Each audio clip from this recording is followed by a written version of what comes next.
അസ്സലാമു അലൈക്കും മുത്തുമണീസ്.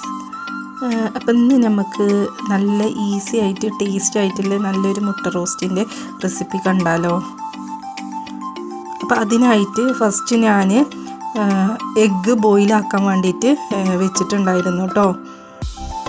ഞാനിവിടെ ആകെ 3 എഗ്ഗാണ് എടുത്തിട്ടുള്ളത്. ഞങ്ങളിവിടെ ആകെ 2-3 ആൾക്കാരല്ലേ ഉള്ളൂ.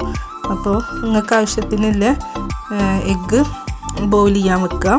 അതിന് ശേഷം പിന്നെ വെളിച്ചെണ്ണയിലേക്ക് ഞാൻ 2 ഉള്ളിയാണ് എടുത്തിട്ടുള്ളത്. അത് നന്നായിട്ട് സ്ലൈസ് ചെയ്തിട്ട് അരിഞ്ഞിട്ടുണ്ടായിരുന്നു. അത് വഴറ്റാൻ വേണ്ടിയിട്ട് വെച്ചിട്ടുണ്ടായിരുന്നു കേട്ടോ.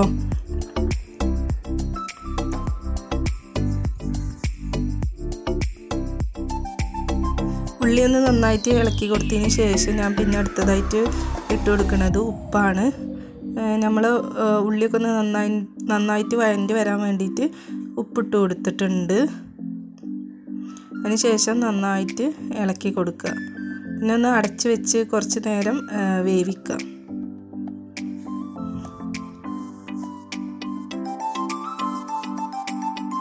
അപ്പം നമ്മൾ ഉള്ളിയൊക്കെ ഇവിടെ നന്നായിട്ട് വഴണ്ടി വന്നിട്ടുണ്ട്. ഒരു ഗോൾഡൻ കളറൊക്കെ ആയിട്ടുണ്ട്.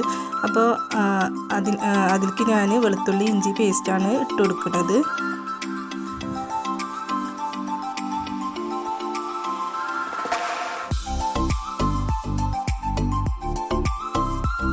നന്നായിട്ട് ഇളക്കിയതിന് ശേഷം അടുത്തതായിട്ട് ഞാൻ ഒരൊറ്റൊരു തക്കാളിയാണ് കേട്ടോ ഇട്ട് കൊടുക്കുന്നത്. നിങ്ങൾക്ക് എത്ര ക്വാണ്ടിറ്റി ആണോ ആവശ്യമുള്ള വെച്ചാൽ അതിനനുസരിച്ചിട്ടുള്ള ഉള്ളിയും തക്കാളിയും ആഡാക്കി കൊടുക്കുക. നന്നായിട്ട് നമുക്ക് ആ ഒരു തക്കാളിയൊക്കെ നന്നായിട്ട് വഴണ്ടി വരാൻ വേണ്ടിയിട്ട് നമുക്കത് അടച്ച് വെച്ച് ആക്കാം. അപ്പം ഞാനിവിടെ ഒക്കെ സെറ്റാക്കിയിട്ടുണ്ടായിരുന്നു.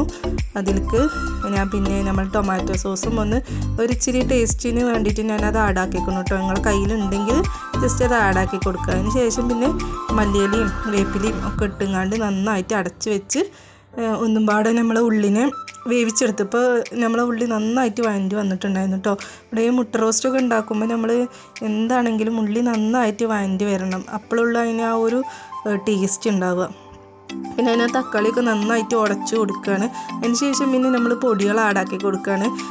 1 സ്പൂണ് നമ്മളെ മഞ്ഞൾപ്പൊടി, അതിന് ശേഷം ഇച്ചിരി മുളക് പൊടി, പിന്നെ 1.5 സ്പൂൺ ആട്ടോ ഞാൻ ഇട്ടുന്നത് മല്ലിപ്പൊടി. അതിന് ശേഷം പിന്നെ ഇച്ചിരി ഗരം മസാലയും പാടെ ആഡാക്കിക്കൊണ്ട് നിങ്ങൾക്ക് ഇവിടെ കുറച്ച് കുരുമുളക് പിന്നെ അതേപോലെ പച്ചമുളകൊക്കെ ആഡാക്കി കൊടുക്കാൻ ഞാനിവിടെ കുട്ടികൾക്ക് എരിവ് കൂടുമെന്ന് വിചാരിച്ചുകൊണ്ടാണ് അത് ആഡാക്കായിരുന്നു കേട്ടോ.